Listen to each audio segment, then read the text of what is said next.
Catfish বা রাক্ষসী মাছের অবস্থা দেখুন, যাকে আমরা রোহিঙ্গা বলে থাকি। আমাদের দেশের জাতীয় সম্পদ প্রিয় রোহিঙ্গা, রোহিঙ্গার বংশধররা দেখেন প্রচুর পরিমাণ রোহিঙ্গা বাচ্চা। আসলে মাছ থাকবে কিভাবে দেখেন, এরকম যদি রোহিঙ্গা এরকম যদি আমাদের অ্যাভেলেবেল থাকে তখন কিন্তু সব মাছগুলো খেয়ে ফেলে। আমি দূর থেকেই রোহিঙ্গার জ্বালাতন দেখেই চলে এসেছি। দেখেন এখানেও রোহিঙ্গা আছে। আমি তো ভাবছিলাম অনেক মাছ না, অনেক রোহিঙ্গা। দেখেন আসলে আমরা কোন লেভেলের ফ্যাসাদের মধ্যে আছি আল্লাহ রাখছে। দেখেন এই যদি হয় রোহিঙ্গার অবস্থা, এখানে যত মাছ আছে সব মাছই ওরা খেয়ে ফেলে।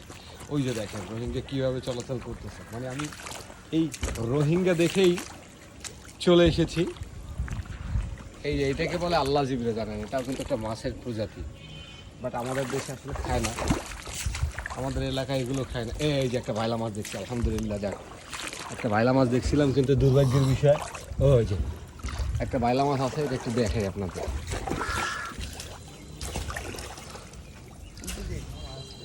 না উঠে না যায় সেটা দেখতেছি।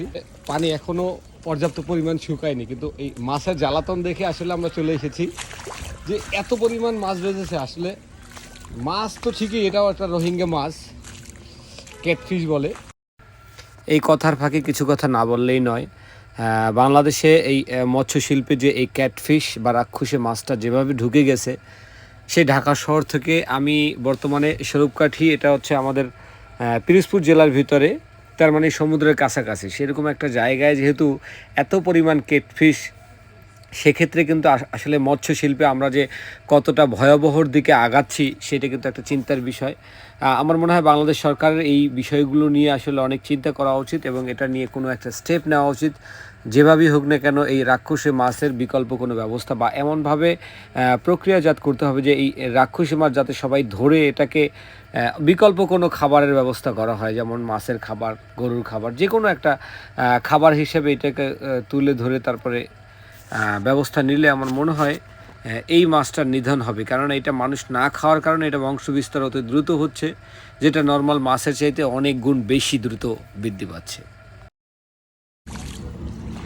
সত্যি কথা আমার আজকে খুব মন চাইছে একবার শেষ পর্যন্ত মাছটা ধরা দেখতে, কিন্তু কথা হচ্ছে এতটা সময় আমার কাছে নাই। তারপরও আমি আপনাদের রোহিঙ্গার উৎপাতগুলো আপনাদের দেখালাম।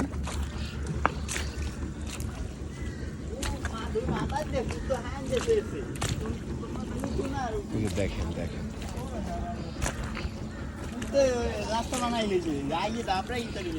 এটাই হচ্ছে রোহিঙ্গা মাছ। বাবা দেখেন কতগুলো দেখাবো, বলেন কতগুলো মাছ দেখাবো, এগুলো সব হচ্ছে রোহিঙ্গা মাছ। এই ক্যাটফিশ যদি এরকম আমাদের দেশটা দখল করে বসে, আসলে আমরা কি করবো তখন?